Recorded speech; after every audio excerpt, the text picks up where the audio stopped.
चाहला तो तैसेची धरणेवरे पडला, थोर उल्का पात जारला, अवतार संपला म्हणून या माऊलीच्या माध्यमातून सर्वजण आपण दुःखी आजचं श्रवण करण्यासाठी आलो. आज या घरातून माऊली दिली आहे. माऊलीचा परिचय सर्वांना माहितीच आहे, पण ज्याला काही माहिती नसेल तर मी सांगतो की या माऊलीने किती गरिबात दिवस काढले. आज जो आपल्या संपूर्ण धर्मक्षेत्रामधला जो बहार बोलतो ना, तो या माऊलीने आणि यांच्या पत्नीने सावरलेला आहे. आता लोक बोलतात हे झाड करू नको, माझा जायचो, अरे तुम्ही केलंस. आणि त्यांची राखण आणि पायली पायली भात द्यायची. ते मामा दिवसभर रात्रभर त्या बहाराची राखण करायचा. आई कांडवणी करायची, कोणाचं तांदूळ कुटायचं, कोणाचं दळण करायचं. तसेच प्रकारे कुठून कुठून धवळण आणि आईचा गळा एवढा होता की आईसारखा गळा कोणता नसेल. अरे एवढ्या वयात किती वर्ष झाली तुझे, म्हणजे अजून ते अध्याचं वाचन करायचं होती. इतके पुण्यवान आई होती. एवढे कष्टात दिवस काढले. त्या कष्टातून दोन मुलं दोन मुलींचा सांभाळ करायचं. आज सारा एक मुलगा आणि एक मुलगी आपल्याला पालवत नाही का, पैशाची अडचण तिथे. मग त्याही दिवस कसं काढले असतील याची जाणीव प्रत्येक मुलाला पाहिजे. या आद्यात सोपा आहे. आद्याचा लहान मुलगा याचा अर्थ नाही, पण त्याच्या अंतर्गत गाभाचा तुम्ही ओळख करायचा ऐकायला येऊन त्याचा उपयोग काय. रानात राहणार वेळेशी राहत सगळ्या ऐकायला माहिती नसेल. मुलाबाळांना करीव घेऊन ते आधी म्हणजे त्या इतकं कष्ट केलं. एवढं कष्ट कोणी केलं नसते. कष्ट भरपूर सगळ्यांनी केलं, पण त्यांच्यावर कष्ट करून 4 मुलांचा सांभाळ करून त्यांना मोठं केलं नाही, ते त्यांचं भाग्य आहे. ती माऊली आहे. आणि अशा आईने कष्ट केले. प्रत्येक आई कष्ट करतोय. आता या आध्यातून घ्यायचा काय, एवढंच घ्यायचं आहे ना की सोपा शब्द. चला पांडव आले जन्माला, स्वर्गाला गेले, पण त्या आपल्या अंतर्गत गाभा ओढण्याचा तुम्ही प्रयत्न केला नाही तर श्रवणाचा काही होणार. श्रवण भक्ती अतिशय महत्वाचे आहे. तर पांडव किती संकट आले होते, पण त्याचा अंतर्गत ओळखेपर्यंत गेलं का नाही. आज आईने एवढं कष्ट केलं, एवढं सहन केलं, एवढं पालन पोषण लहान मुलांचं केलं. त्या आई बापाच्या शेवटच्या क्षणाला तुम्ही बाहेर खाटव झोपली असली गात्यांवर, तर तुम्हाला कधी पुण्य लाभल काय. मुलीच लागू शकत नाही. या सर्व आता तरुण स्त्रियांना सांगून देते, बाबा सासूशी कशी वागायचं, सुनबाई भावाला भावाशी कसं वागायचं, धर्मराजा भावाची कसा वागला, सुनबाई सासूची सावतच होती, चुलत सासू होती, तिच्याशी कसे वागला. आज सख्खी सुनत सासूची कशी वागते हे कोणाला बोलत नाही. प्रत्येकाने जाणून घ्या, याच्यातून काहीतरी धडा घ्या. आद्यांचा याचा वाचाचा. याचं मग काय होतं, नली पिंपरी सोनारी इकडून तिकडे गेले वागे, तसं काही करू नका. आईचं उपकार वडिलांचा उपकार आमच्या छान ठेवी, त्याच्या पाठीमाग नक्कीच बघतो. आज आपल्या आईने आपल्यासाठी काय केलेलं आहे. मी प्रत्येकाला गीत होतं, आई देत आहे, मी त्या गाणी घालायचं नाही, पण आई कोणत्या तरी मनावर याच्यावर परिणाम होईल आणि वृद्धापणे आईची सेवा करेल. हाच माझा याची तू गाणे तू घेऊन तू उद्देश आहे. ढलढला ढलढडे धरती मेघमृगा परी, हाका मारी ते आई मी जणू कोमली. श्री सत्यनारायण तू जाऊ नको, आईच्या ममतेला ढग लावू नको. तुझ जाऊन बाला परी मिठी घातली, हाका मारी ते आई मी जणू कोमली. 9 महिने आईने उदरात राक्षी आले, 15 वर्ष तुझे पालन पोषण केले. तुझसाठी आईने सर्व दुःख भोगली, हाका मारी ते आई मी जणू कोमली. ढळढळा ढळढळे धरती, आईच्या दुधाचा अपमान करू नका, आईच्या तू मनाला कधी दुखवू नको. तुझसाठी आईने सर्व दुःख भोगली, हाका मारी ते आई मी जणू कोमली. जो आईच्या दुधाचा अपमान करे, जो आईच्या मनाला दुःख देईल, त्याची या जगामध्ये त्याची, या जगामध्ये जगण्याची लायकी नाही. हका मारी ते आई मी जणू कोमली, म्हणून अनंत सांगे या जनतेला, शरण घ्या तुम्ही तुमच्या आई बाबाला. त्यांचे आशीर्वाद आहेत तुमच्या पाठीशी. हका मारी ते आई मी जणू, असा आईचा उपकार की आईने 9 महिना 9 दिवस पोटाला बाळा ठेवलं तर तिने तिसऱ्या आईचा जन्म घ्यावा लागतो. आणि अशा परिस्थितीत 4 मुलांना जन्म देऊन आज खरोखर जगदीशला त्या मुलांना आईचा उपकार फेडण्याची संधी मिळाली. आज 5-7 वर्ष आई खाटेत आहे. तिची सेवा करायची, तिला खाणं पिणं घालतं, तिचं सर्व विचार करत. हे ज्यांनी केलं म्हणजे जसं पुण्यकानी केली तशा प्रकारे जगदीशने केले. करून आईची सेवा हेच पुण्य आहे आणि त्याच्या पाठीमाग पुण्य नक्की उभं राहील. अशा प्रकारची आई आणि अशा प्रकारची आई आज गेली आहे. सतत चिंतन करतो भगवंता, एवढी विनंती करते की भगवंता नक्कीच त्या आत्म्याला त्यात शिरे जाते. त्याच्या मात्र एवढ्याच घेतली अध्यात का होता तर गेलेल्या आईचा आत्मा 13 दिवस इथे राहतो आणि 13 दिवस गेल्यानंतर तिथं शेवटी प्रत्येकाच्या मनातून दोष घोडतच असतो आणि त्या दोषामुळे आपला देह अपवित्र बनला असतो. आणि तो पवित्र बनण्यासाठी भगवंताने नामस्मरण सांगितलं की बाबाला तुला जन्माला घातलाय, पण जन्माला घातल्यानंतर तुझ्यातून दोष होईल, तुझा देह अपवित्र राहील आणि ते पवित्र करण्यासाठी 13 दिवस राहील. 13 दिवस काय ते नामस्मरण कर आणि नामस्मरण केल्यानंतर देह माझ्या समाविष्ट येईल आणि भगवंत नक्कीच कमी होईल. शेवटपर्यंत भगवंताचं नामस्मरण चालू होतं. तसंच हा नामस्मरण श्रोत्याला सांगतो की बाबाले याचं सुद्धा तुम्ही श्रवण करा, याची आठवण ठेवा, नाही त्याचा उपयोग काय नाही. ज्ञानेश्वरीमध्ये म्हटलेलं आहे जसे शारदीचे चंद्रकडे माझे अमृत नको बोले ते वेचती मनमवाले चकोर तर्के. तशा प्रकारे चातक पक्षांना चंद्राच्या किरणाची आवश्यकता असतो, त्याच्यात त्याचा पोट भरतो. तद्व श्रोत्यानं या भगवद्गीतेतील अध्यायातील श्रवण करून मन शांत करून पुण्य साठवण्याचा प्रयत्न करा. हे समजा आता अध्याय एकदम गाभारता आतला जर जाणून घेतलात तर त्याला तुम्हाला त्याचा अर्थ मिळेल. नाहीतर काय करेल, उसे डोंगा परी रस नव्हे डोंगा, काय भुळाची वरे रेंगा, चोखा डोंगा परी भाव नव्हे डोंगा, काय भुळाची ऊस वेळा वाकडा अशा तरी कापल्यानंतर त्याला गोडा समजतो. तशाच प्रकारे चोखा अतिशय वेळा संत होता, वेळा वाकडा होता, पण त्याने भावाला एवढं भगवंताला केलं होतं ते भगवंताला आपलंच केलं होतं. अशा प्रकारे अध्यायाच्या माध्यमातून या सर्वांना साक्षात्यातून सुधारण्याची संधी या अध्यायातून दिलेली आहे. आणि म्हणून तुम्ही या अध्यायाचं श्रवण केल्यानंतर काहीतरी जतन करा. शेवटपर्यंत आई वडिलांची सुनबाई सासूनी सासऱ्याची सेवा करा. कारण मुलगी माहेरून जेव्हा सासर येतो तेव्हा सासरचे आई वडील हे त्यांचे आई वडील असतात. माहेर तुटला गेलेला असतो, माहेर तुटलं आई वडील गेले की माहेर तुटला, मग तुम्हाला तिला किंमत नाही. अशा प्रकारचे आहे. त्यामुळे याच्यातून शेवटपर्यंत आई वडिलांची सेवा करा.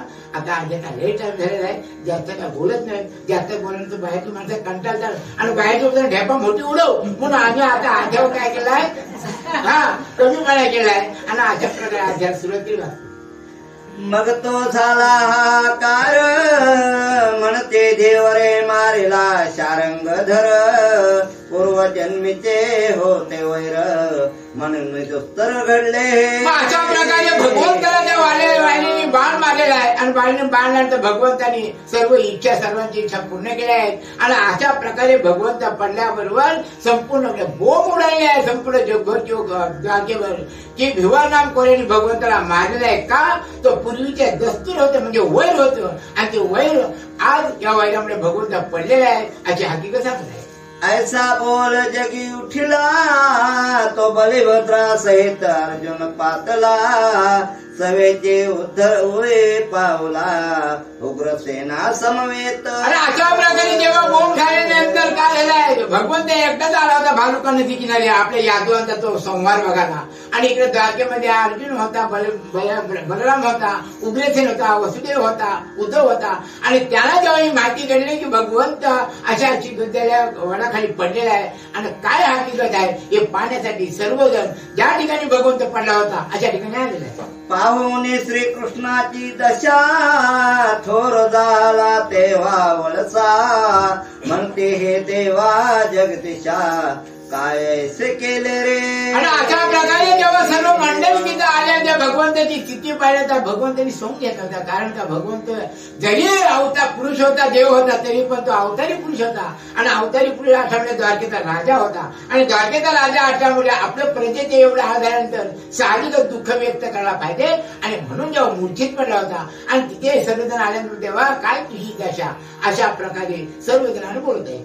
हृदय ललाटे पिटती अठासे क्रंदिते महाशब्द नाना करते अलिंगुने धरते श्रीकृष्णाते. अशा प्रकारे त्या भगवंताची स्थिती पाहिल्यानंतर सर्वजण येऊन त्या भगवंताला आलिंगन देऊन आपल्या हृदयावर हात मारून दुःख व्यक्त करत आहे की भगवंता, अरे तू काय केलं, जगदीच्या जगाचा धार करणारा, आणि आज तुमची अशी अवस्था झाली. अशा प्रकारे सर्वजण बोलत आहे. मग पार्थापासी मागून हात उठून बसले कृष्णनाथ तैसेच ओढून घेतले सत्व पार्थवीराचे सर्व हे. अशा प्रकारे भगवंत भक्ताचं रक्षण करता होता. आणि म्हणून त्यांची भक्ती एवढी होती. आपली भक्ती फक्त एवढीच आहे, खाण्यापुरती भक्ती. देवाला उद्बत्ती ओवाळली की चालला कामाला, मग काय करू. पण त्यांची भक्ती नव्हती. त्या भगवंताला चिंता होती भक्तांची. बाबा आता मी चाललोय आणि मी जाल्यानं काय त्याचं 25 वर्ष जास्त झाली होती यासाठी की जाता जाता शेवटचं कार्य करत होतं. आणि ते म्हणजे कुठलं कार्य की त्या अर्जुनाला शस्त्रास्त्र विद्या संपूर्ण निपुण केला होता भगवंताने. पण मी गेल्यानंतर या शस्त्रास्त्र विद्येचा दुर्योग हा अर्जुन करील आणि त्यांना पापाला जावं लागेल आणि त्याच्या पापाचं निरसन होणार नाही. आणि म्हणून याच्यातून सर्व शक्ती आपण घेतायला पाहिजे, जेवढ्या घेतल्या तेवढ्या घ्यायला पाहिजे. आणि अशा प्रकारे भगवंताने जेव्हा अर्जुनाचा हात मागला तेव्हा मग उद्धव म्हणे श्रीहरी कैसी केले नवल परे हे सृष्टी कोणाचे अभारे श्री मुरारी घातले त्वा.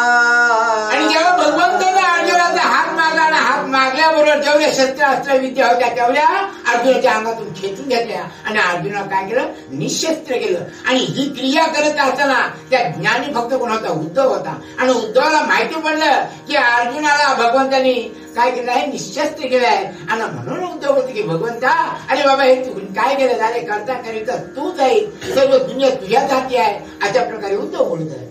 आता देवा रे तुझ विन या जगता उतरेल कोण कैसे होईल यांचे रक्षण आधार मोडला सर्वांचा. आणि अशा प्रकारे चिंता आता कोणाला लागली, उद्धवाला लागली आहे. उद्धवाला माहिती होतं आता भगवंत निघून गेलाय. पण आता भगवंत निघून गेल्यानंतर या पांडवांची, या दुनियेची, संपूर्ण जनतेची काय अवस्था होईल, याचा उद्धार कशा प्रकारे होईल, असा तो उद्धव त्या भगवंत रूपाला बोलत आहे. मुनी जनांची मोडली छाया कल्पतरू गेला म्हणून या कसे करावे देवराया तुझं विना मी सांग पा. आणि अशा प्रकारे तो उद्धव झालाय की बाबा तू निघून गेलास की आता पाठीमाग काय एक प्रकारचं कल्पतरू. माझी कल्पतरू सांगते, कल्पतरू म्हणजे प्रत्येक इच्छा पूर्ण करणारी. जसे म्हणजे आई सुद्धा एक कल्पतरूचं झाड आहे. जर कलियुगामध्ये कल्पतरू असेल ते आई वडील आहे, तुझं कोण नाही. फक्त आपल्या जर पैसा असेल तर लोक जवळ येतील, पैसा घ्यायला की कोण नाही. परंतु आई अशी आहे की आई मात्र आपल्या मुलांना आपल्याला कधी बाहेर टाकत नाही. की ही जी इच्छा ती पूर्ण तिची इच्छा पूर्ण करणारा तशाच प्रकारे हा भगवंताचा कल्पतरू होता. आणि आज तो कल्पतरू निघून गेलाय, संपूर्ण जग निराधार झालाय, सगळ्यांचा आधार मोडलेला आहे, असं तो उद्धव म्हणत आहे.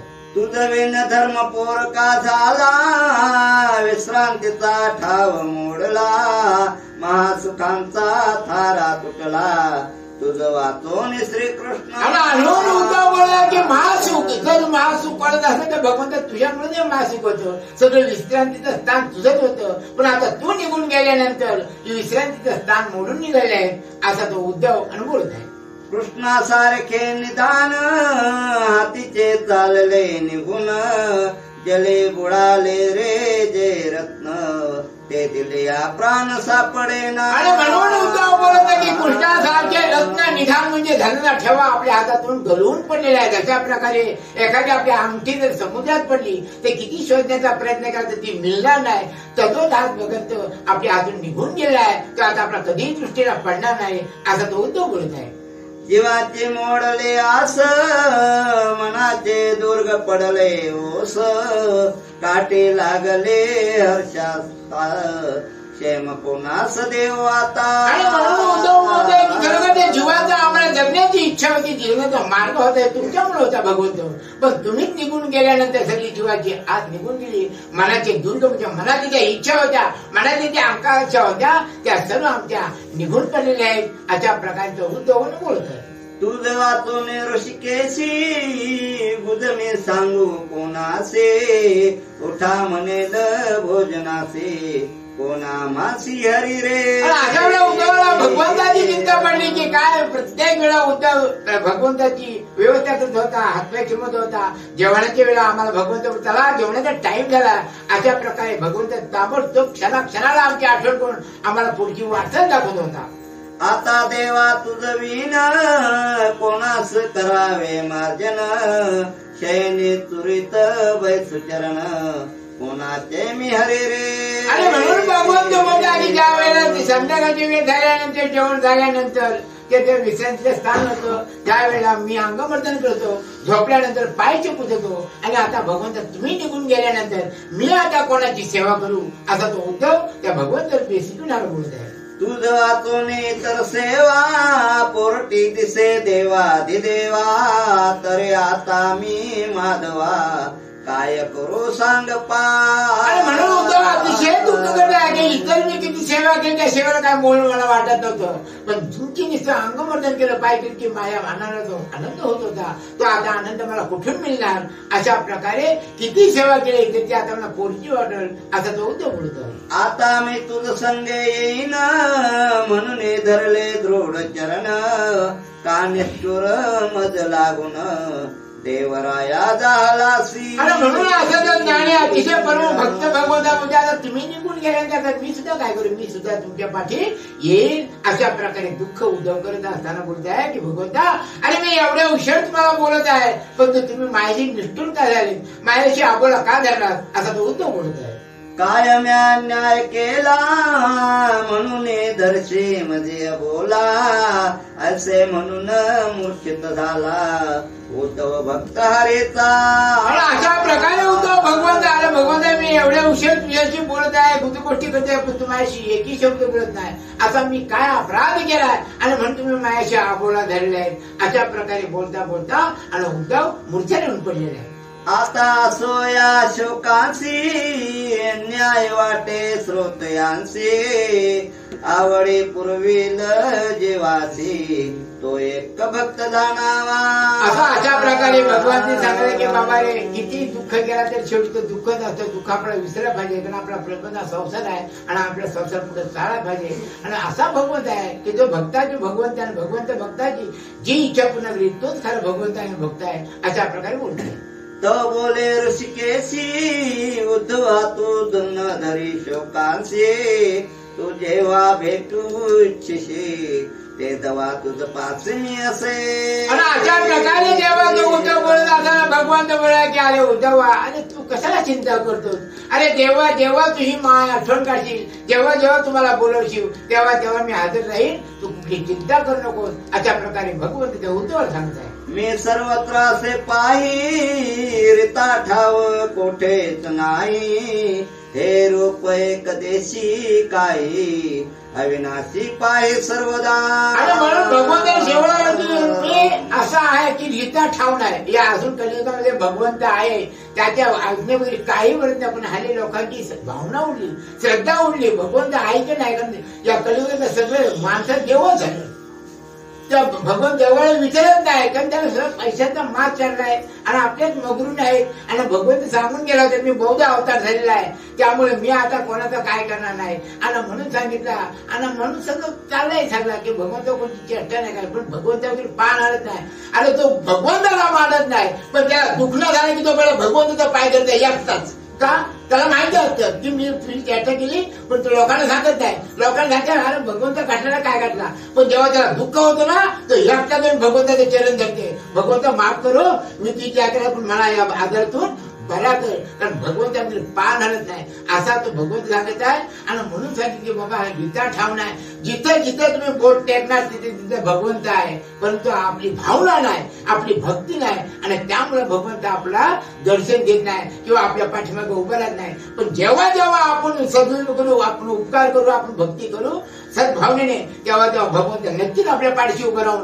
आपलं संकट दूर करील. तशा प्रकारे तो भगवंत उद्धवाला सांगत की बाबा रे, तू असा बोलू नको, मी जरी निर्धामाला गेलो, माझ्या ठिकाणा गेलो तरी मी सर्वत्र भरलेला आहे. जेव्हा जेव्हा तू मला हाक मारशील तेव्हा तेव्हा तुझ्या पाठीशी राहील, हे निश्चित आहे. आता भगवंत उद्धवाला सांगत आहे, ते रूपयतना जात जन्मतेना नाही मरत, ते तरी असू अलिप्त नाम रूप वेगळे. अशा प्रकारे माझं असं रूप आहे की येत पण नाही ना जात पण नाही, मी जन्मत पण नाही पण मरत नाही, असा मी भगवंत रूपी आहे. आणि त्यामुळं तू बोलशील की आता भगवंत निघून गेला, आता माझा संवाद या कोण सांभाळ कोण करील, याची तू चिंता करू नको. जो जो भक्त माझी सेवा केली, जो जो भक्त माझ्या ते भगवंतांनी जेव्हा सांगितलं की बाबा या कलियुगामध्ये जर सेवा कोणाची करीत असेल तर आई वडिलांची सेवा करा. आणि त्या आई वडील खोकत खाटं झोपवलो आणि तुम्ही कुठे तीर्थाला गेलो आणि कुठं नाशिकाला काशा करा, त्याचा तुम्हाला काही फायदा नाही. आणि देव बोलायला आला, खरं आई बापाला तुम्ही खाटं झोपून बाहेर गाताना झोपवलो आणि तुम्ही तीर्थाला झालो, तुम्हाला इथं काय पुण्य लाभणार नाही. आणि सांगितलं आहे की म्हणून सर्वत्र आई वडिलांची सेवा केल्याशिवाय भगवंताची प्राप्त होते. भगवंतांनी सांगा की आई वडिलांची सेवा करा, ती मला सेवा प्राप्त होईल आणि मी तुमच्या पाठीशी उभं राहील. आणि म्हणून तो भगवंत उत्तर सांगते की बाबा रे, मी अविनाशी आहे, माझं रूप नाही जात येत नाही, मी जन्मत नाही मरत आहे, पण असा अविनाशी रूप आहे, अशी ज्ञान त्या उद्धवाला भगवंत सांगत आहे. तो नित्य असे निरंतर हस्तचरण ना विकार, आदि अंत ना पार, तो मी निर्धारे जाणतो. आणि म्हणून माझा अंत ओळखता नाही, मग आनंद काळ होता ज्याचा अंत लागू शकत नाही, असं मी अनंत आहे, निर्धार आहे. त्यामुळे मला हात नाही पाय नाही याचा तू विचार करू नको, मी अविनाशी असं आहे असं सांगत आहे.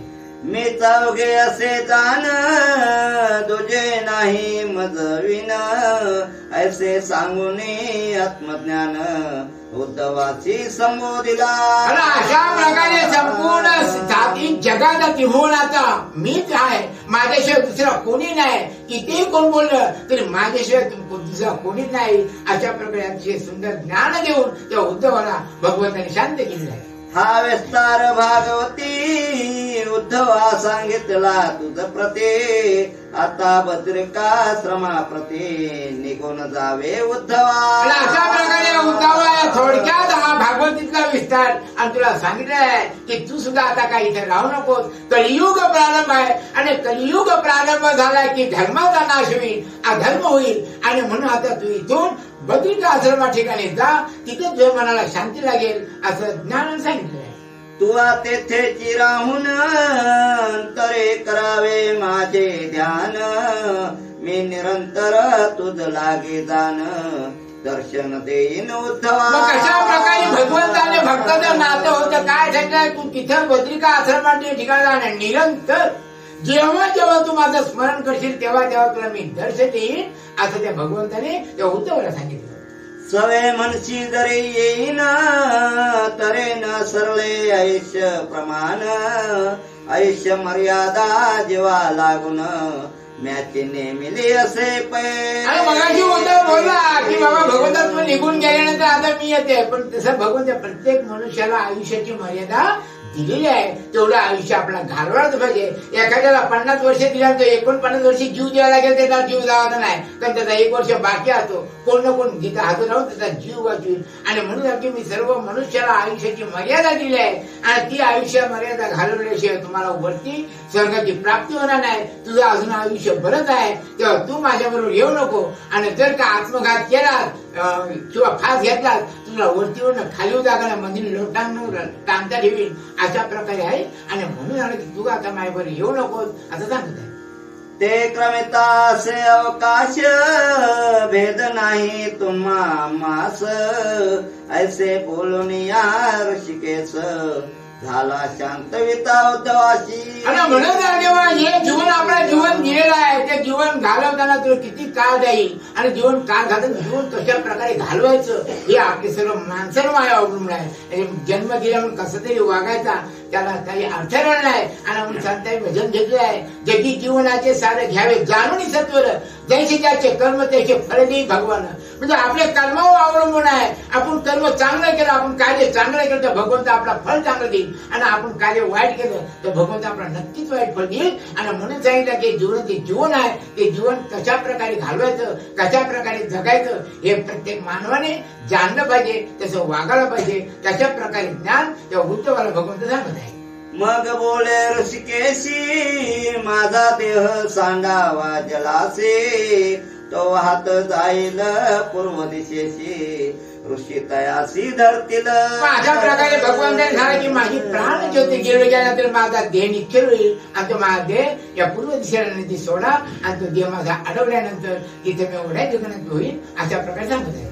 तेथे मी पाषाण देही होऊन ओळ्या जगन्नाथ होईन, ऋषी करतील स्थापन पूजा घेईन सर्वांची. आणि अशा प्रकारे सांगा की पूर्व दिशेला माझा देह सोडल्यानंतर तिथं वाद आहे, तिथं माझा देह अडवतील, आणि तिथं पाषाण होऊन ओढ्या जगन्नाथ म्हणून मला तिथं स्थापना करतील, आणि येणार जाणारे ऋषी मंडळी माझं दर्शन घेतील. असा भगवंत शेवटच्या क्षणाला सांगत आहे. ऐसे बोलन ऋषिकेशी त्यागिता झाला देहासी, ज्योती निघून गेले कैसे तेज काशी कोंदळे. अशा प्रकारे भगवंताची महत्वाची सूचना दिल्यानंतर आपली ज्योत बाहेर काढली, आणि ज्योत काढल्यानंतर ती ज्योत आकाशात गेल्यानंतर संपूर्ण आकाश कोंदून गेले आहे. आकाश भरभरून प्रकाशित झाले आहे. सूर्याचा प्रकाश लोपला, आकाशाचा तडक फुटला, कृष्ण ज्योती माझे निमला, दीप जैसा समरसे. अशा प्रकारे भगवंताची जेव्हा ज्योत आकाशात गेल्यानंतर हजार सूर्याचा प्रकाश पडला, तशा प्रकारच्या ज्योतीचा आणि प्रकाश पडलेला आहे, आणि ज्योतीमध्ये ज्योत भगवंताची मिळालेली आहे. कर्पूर अग्निसन मिळते ठाई, नाम तयाचे नुरोचे काही, दीप दीप मिळता होय निवाडा कैसा सांग पा.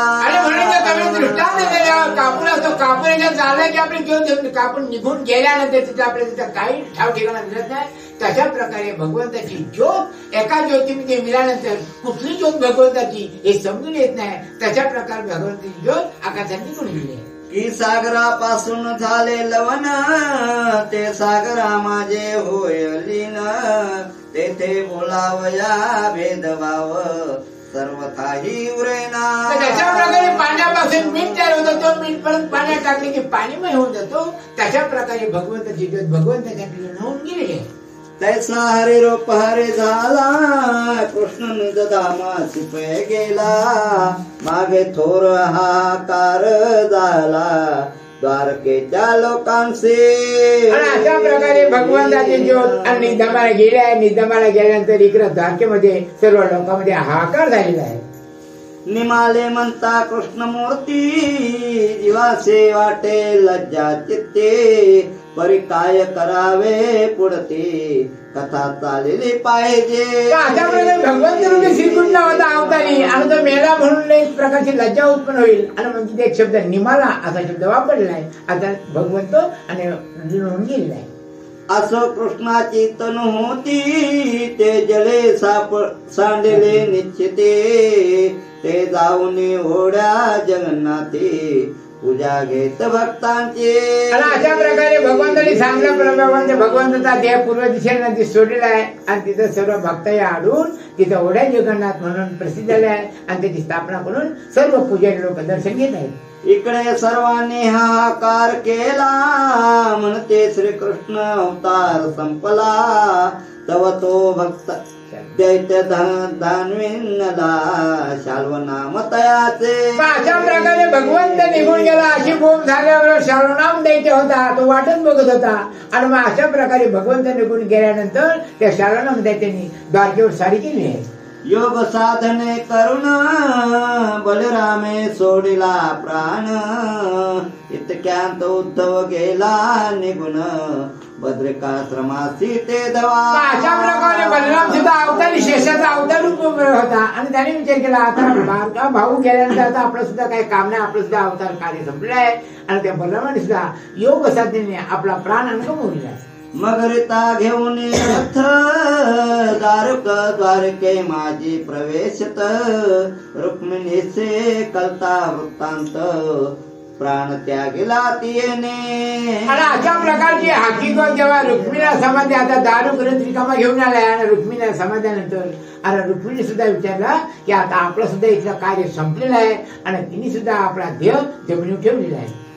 पहा त्या रुक्मिणीची भक्ती कृष्ण वियोग न सहावे चित्ते ज्योती माझी मिळे ज्योती त्याची गती केली तिने. अशा प्रकारच्या रुक्मिणीला किती भक्त होती भगवंतावर आणि आता भगवंत निघून गेल्यानंतर आपलं सुद्धा आता कार्य काय राहिलं नाही आणि तशा प्रकारे भगवंताच्या ज्योतीमध्ये रुक्मिणीची ज्योत मिळून गेलेली आहे. इतर कृष्ण स्त्रिया दान देऊ लागल्या आपले प्राण एकीने मंदिरास लावून आग देह दहन पै केले. माझ्या भगवंताच्या अर्चनाने त्यामुळे आता 16 सहस्त्र बायका होत्या असं एक अध्याय आहे. पण 16 सहस्त्र कुठल्या? अरे नरकासुराने जेव्हा संपूर्ण 16 सहस्त्र स्त्रियांना बंदिस्त केल्या होत्या आणि त्याची सोडणूक भगवंताने केली आणि भगवंताने केल्यानंतर त्या सर्व शरण आले भगवंताला. आले बा आता आम्ही एवढे वर्ष त्या राक्षीचे ताब्यात येतो, आता आमचं नवरं काय आम्हाला ठेवणार नाही, तेव्हा आम्ही सगळ्या तुझ्या दाराशी आलोय, तू आम्हाला शरण दे. मग तशा प्रकारे भगवंतानी त्या आपल्या रक्षण दिलं आणि म्हणून बोलताना 16 सहस्र नारी देव ब्रह्मचारी अशा प्रकारे आणि त्या सर्व 16 सहस्रही आपापला प्राण आणि तिथे त्याग आहे. एक ते गळा लावून फास सोडते झाले प्राणास कोणी घेऊन शस्त्रास उदरा माझी खोविती. अशा प्रकारे प्रत्येक ज्या स्त्रियांनी आपापल्या प्रमाणे आपला आत्मधन केलाय, कोणी फास घेतलाय, कोणी पोटात शस्त्र उघडलंय. अशा प्रकारे सर्व स्त्रियांनी आपलं तिथे समर्पण केलेलं आहे.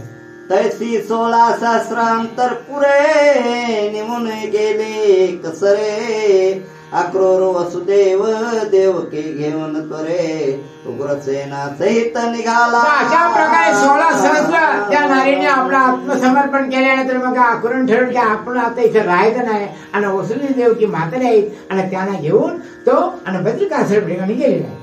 तो दैत्य येऊन अपार लुटू लागले द्वारकापूर ते देखून पार्थवीर धनुष्य चढवू लागला.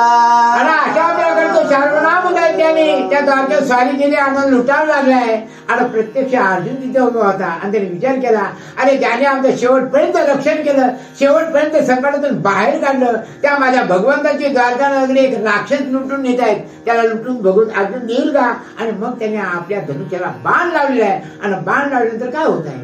परी ते सत्व गेले निघून सीतेन तडे तया लागून मग तो उगाची पाय अर्जुन उपाय काय झाले ना. परंतु भगवंताने विचार केला की आता या माझ्या भक्तांकडून कुठलाही अपाय कुठलाही हत्या कुठला पाप घडू नये आणि म्हणून अर्जुनाला निशस्त्र केलं होतं आणि त्यामुळे अर्जुनाने धनुष्य बाण घेतला.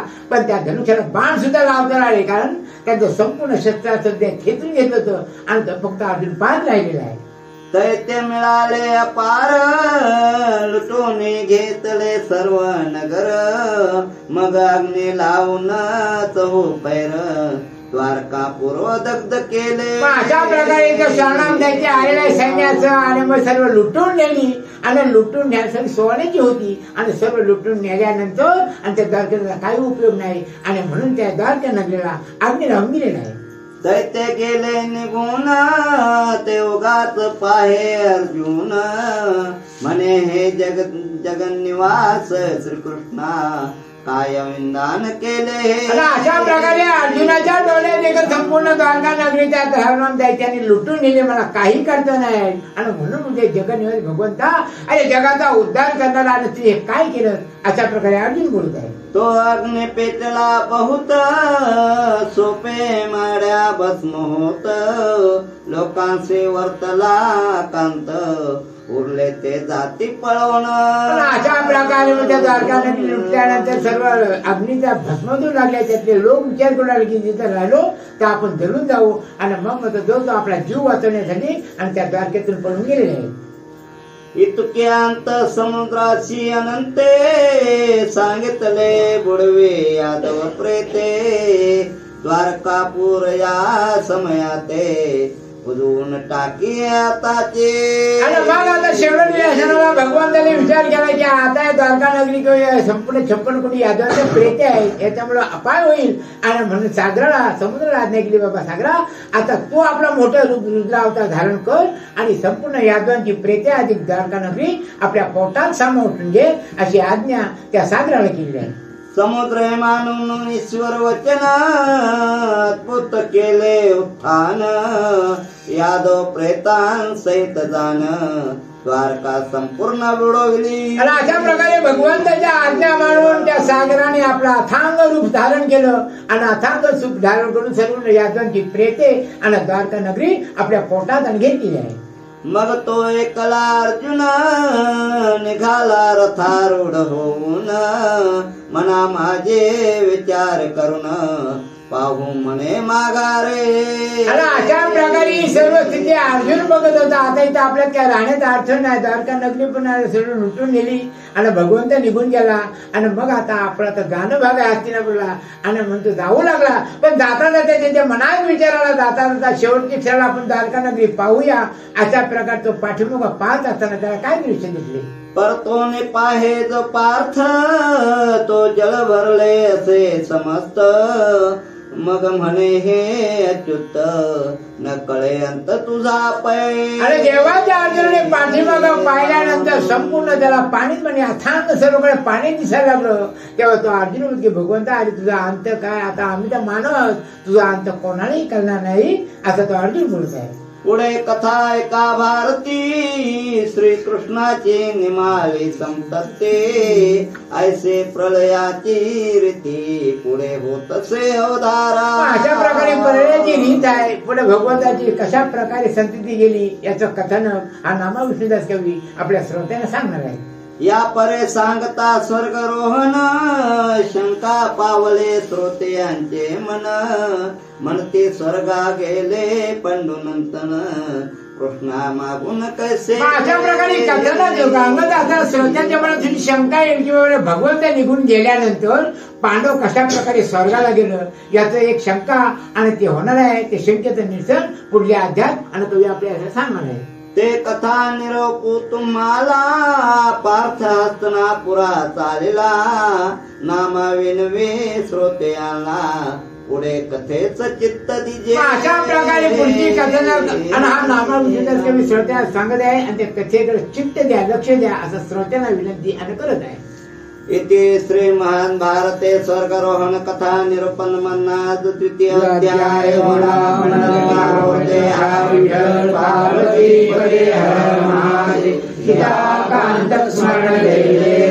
गोपाल कृष्ण महाराज की जय, पंढरीनाथ भगवान की जय, श्री रामचंद्र महाराज की जय, बजरंगबली की जय, कैलासनाथ महाराज की जय, सब संतन की जय. कैलास राणा शिवचंद्र मौली फणींद्र माता मुरली धराली. कारुण्य सिंधू दुःखहारी तुझवीन शंभो मद कोणतारी. ज्या ज्या ठिकाणी मन जाय माझे त्या त्या ठिकाणी निज रूप तुझे. मी ठेवितो मग सगळ्या ठिकाणी तेरे तुझे सद्गुरु पाय.